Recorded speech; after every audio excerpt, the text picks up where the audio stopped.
If we decide to give you 1 term, we will give you a term. If we decide to give you half a term, we impeach you. I mean, it is in the Constitution. And you can also resign midway from public pressure. We have seen it happen. Ladies and gentlemen, welcome to Online Community KE, the only YouTube channel where we unpack Kenyan politics with a smile, because if you don't laugh, you'll cry. This thing called broad-based, I don't know where it exists. Today, we're talking about a man who's not afraid to stir the political ugali without fear or favor. You say that you support the demands by the youth. One among the demands is the resignation of President Ruto. Do you support that? The youth have spoken in clear and certain terms. Let us not pretend like we don't hear what they are saying. You have heard it, we have heard it, Ruto has heard it. Nobody believes what the president is saying. His actions and words are totally different. And what we have called for in our statement, first of all, is he must publicly speak to his police, publicly, and tell them that he knows what they are doing, and Kenyans have asked that he stop. Yes, Nairobi Senator and ODM Secretary General Edwin Sifuna, the unofficial minister for keeping it real, has taken on what he calls a ghost government. You heard that right, the broad-based government. Personally, as Sifuna, we want a government that will respect the rule of law, that will respect human rights and the dignity of the people of Kenya. Does this government do that? This government surely does not. This government is killing the people. This government does not listen to the people. This is the worst possible government. If you go back to the spirit of the Constitution in 2010, this is the worst possible government we would have envisaged. It's the direct opposite of what we wanted. Apparently, this is a government so wide it's struggling to fit into its own narrative. Talk about pulling no punches. While some leaders are busy collecting government invitations like wedding cards, Sifuna is out here saying, we're not married, we're just co-parenting the economy badly. You paint a picture of a stellar record of William Ruto in the Ministry of Agriculture. You have forgotten the infamous maize scandal. That was William Ruto. So please, when we express these fears, take us seriously and do not try to revise history as if we were not there when these things were happening. Halwale, you also understand there is something called a hierarchy of needs. A hierarchy of needs. Basic education again. You say I am a good student in a bad classroom, or a classroom with a bad teacher. Yes. But you are just a bad teacher. You yourself are a bad teacher because you are telling us things that you know are lies. In the hierarchy of needs, first take care of people's ability to feed themselves. Halwale, we are saying that the space slips of these people cannot bear anymore. You are familiar with the doctrine of the last straw. Even when you talk about these people who earn 500,000, you say, oh, only 2,500. You are forgetting it's like you looking at a donkey that is carrying 10 bags of maize and saying, if I throw on this one other bag, there's nothing that is going to happen to the donkey. But you forget that that final straw does not have to be as heavy as the other things that the Now, just to catch you up, in case you blinked and missed it, the phrase broad-based government has recently become the new political cologne in Nairobi. Everyone wants to wear it, but nobody knows what it actually smells like. I've now forwarded the name of John Mbadi Ngongo, the Honorable Hassan Ali Joho, the Honorable James Opio Wandai. In the year of our political Lord, 2024, President Ruto, in a move straight from the Handshake Handbook, decided to sprinkle a few cabinet posts on some friendly opposition figures. And just like that, abracadabra, a broad-based government was born. It is now my singular honor to invite the Right Honorable Prime Minister, His Excellency Raila Amolo Odinga, Baba wa kila mtu, to stage. But wait, not everyone brought cake to the party. Enter Edwin Sifuna, ODM Secretary General and official chief whistleblower of party principles. He says, not in my party, not in my house. As Deputy President, I remember him speaking outside the Deputy President's official residence, flanked by the usual gang that have now ended up as Cabinet Secretary. And at that particular time, for him, the war in Ukraine had no relation whatsoever to to the question of cost of living in this country. Climate change was not a factor for him. In fact, he singled out state capture and cartels within the oil sector as the single reason why Kenyans were paying very high prices at the pump. Now, he is there now. He's there now. He told us that within us, I think it was 90 days, he will destroy all these cartels. And for the first time in the history of this country, fuel is retailing at above 200 shillings. That is the legacy that William Ruto is leaving. So what happened to that story?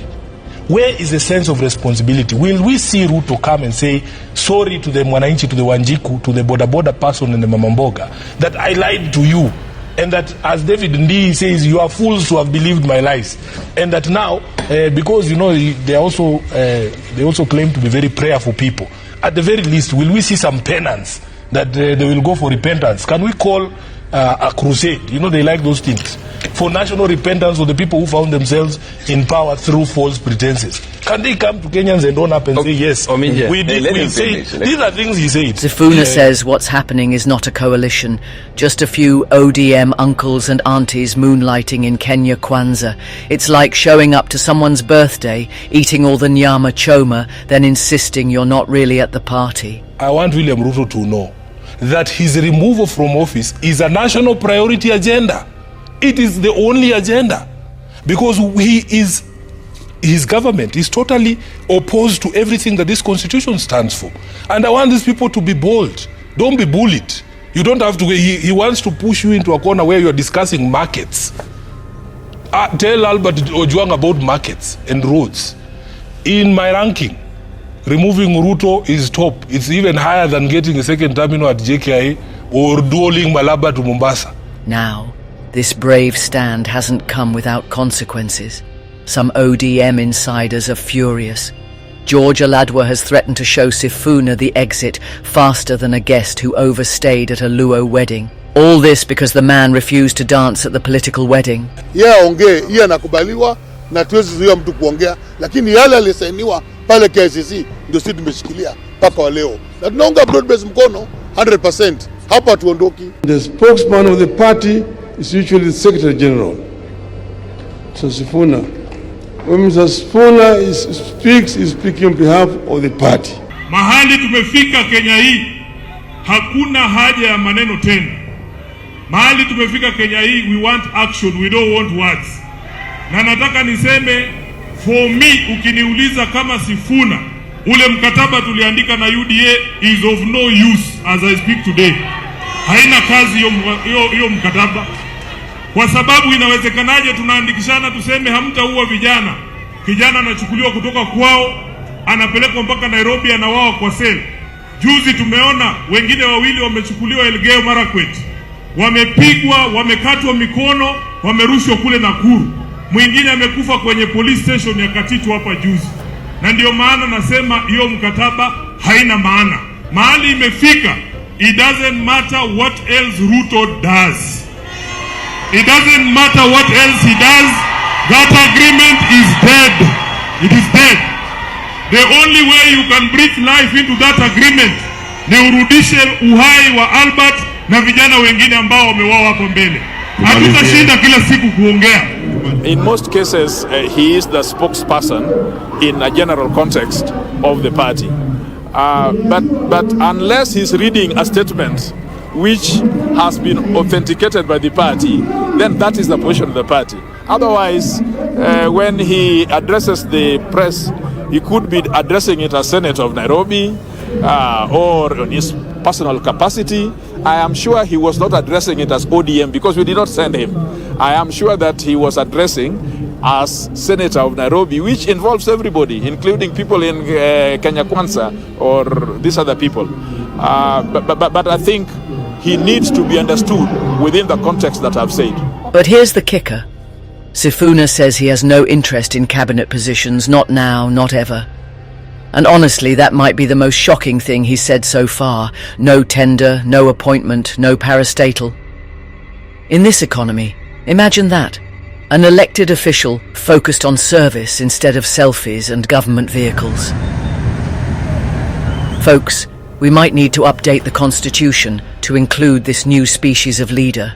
Will Raila and Ruto's bromance survive Sifuna's truth bombs? Or will the broad-based government remain as broad and mysterious as it sounds? Some of these individuals who joined government recently think they are there to represent their ethnic communities. That every time a cabinet secretary stands up, he tells you how much the Ministry of Energy has allocated to power projects in Nyanza. So the rest of us lawyers are sitting there wondering, Allah, so who is going to speak about the projects in Bungoma? Who is going to speak about the projects? Honorable Speaker, I have said on this floor that as a Senate, as a Parliament, it is the responsibility of all of us, irrespective of our political parties, to oversight the national governments and the county governments. One thing is certain, Kenya's political theatre is alive and well. And Edwin Sifuna, he's not just playing a part, he's writing his own script. Stay tuned for more drama, more handshakes and more confusion, right here on Political Kabisa. Goodbye for now. And remember, in Kenyan politics, everything is possible, even the impossible.